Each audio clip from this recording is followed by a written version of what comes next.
The early morning hum of fresh tires rolling down the trail. That's a sound I love.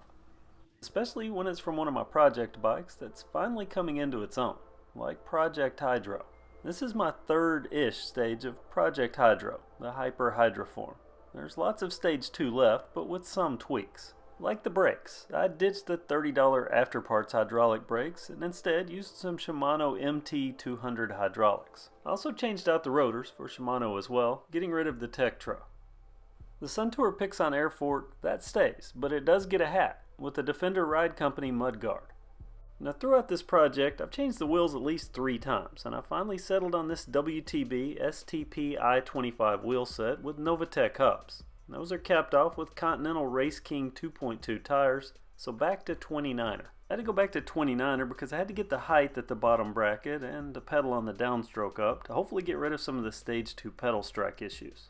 I have faith in this bike's geometry, so it shouldn't feel like a cheap 29er out on the trail. Also kept the Rock Bros pedals, and that SkySky IXF crankset, which is amazing for the low price, and the D&M rear shock. And of course the SRAM NX 11-speed. These are reliable and budget friendly. So fully set up with the new components, the bike's ready for the trail. And on the trail, I knew right away this is exactly what I wanted and what I hoped this build could be. Those Race King tires, they were a bit of a question mark for me, but it turns out they're a great fit for the local trails. They're a good combo of speed and traction.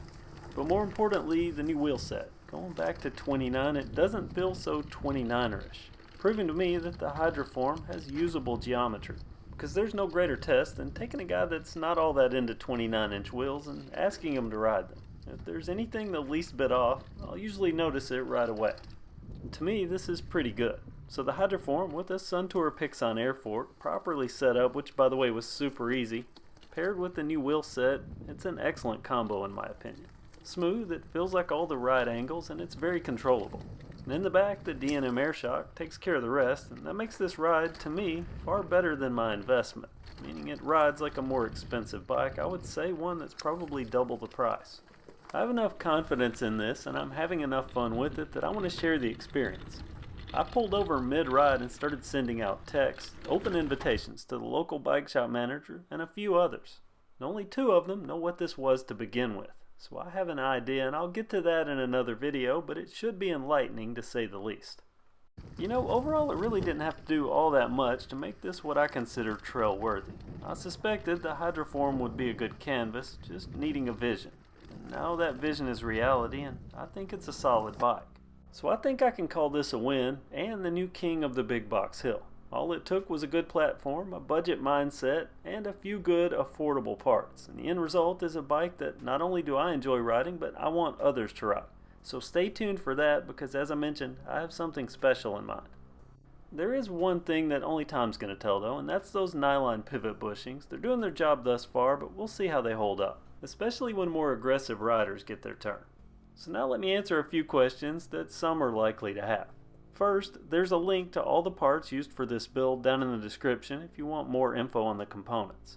And second, the cost. I always get asked, how much is the total build? Well, here's a rundown of the cost. Now note that parts and bike prices can fluctuate daily, so give or take a little bit in either direction, but this is what I paid. Start off with the bike itself, and that was $199. Then there's the Pixon air fork at $179. And the WTB wheel set that included the Continental tires at $159. The D&M air shock for the rear was $79.90 and the Shimano MT200 brake set $69.99.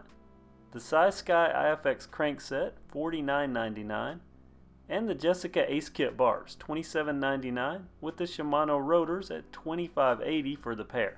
The Snell 32 chainring $20.99. Then my Rock Bros pedals, they were $19.99.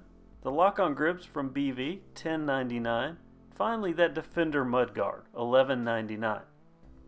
And all this adds up to $854.63. And considering how this turned out, I'm happy with the overall project cost. Plus, I did this over a 6-month period, and that's less than $150 per month. And now I want you to comment below and let me know what you think about my Project Hydro build. Was my $853 a worthy investment? Stay tuned for more on this bike and others. Thanks for watching another KevCentral bike video, and have a great day.